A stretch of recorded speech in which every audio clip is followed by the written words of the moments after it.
இவ்வளோ பெரிய பாவம் செய்த மனுஷனா இருந்தாலும் இயேசு கிறிஸ்து அவன் பாவத்தை மன்னித்து அவனை நீதிமானாக மாற்றுகிறார்.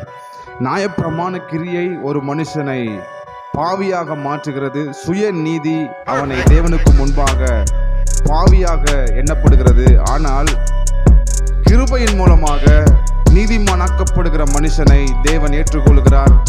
ஏனெனில் கிரியலின் மூலமாக எந்த மனுஷனும் தேவனுக்கு முன்பாக நீதிமானாக முடியாது. கிருபையினால மாத்திரம்தான் நீதிமானாக முடியும். தேவ நீதியை ஒரு மனுஷன் உடையவனாக இருக்கிறான் என்று சொன்னால் அவனை ஆண்டவர் நீதிமானாக ஏற்றுக்கொள்கிறார். நீதிமானாக ஏற்றுக்கொள்வது மாத்திரமல்ல, அவனை உயர்த்துகிறார், அவனை கனப்படுத்துகிறார். ஒருவன் கிரியை செய்யாமல் பாவியை நீதிமானாக்குகிறவர் மேலே விசுவாசம் வைக்கிறவனாக இருந்தால் அவனுடைய விசுவாசமே நீதியாக எண்ணப்படும். ஆபிரகாம் தேவனை விசுவாசித்தான், அந்த விசுவாசமே அவனுக்கு நீதியாக எண்ணப்படும்.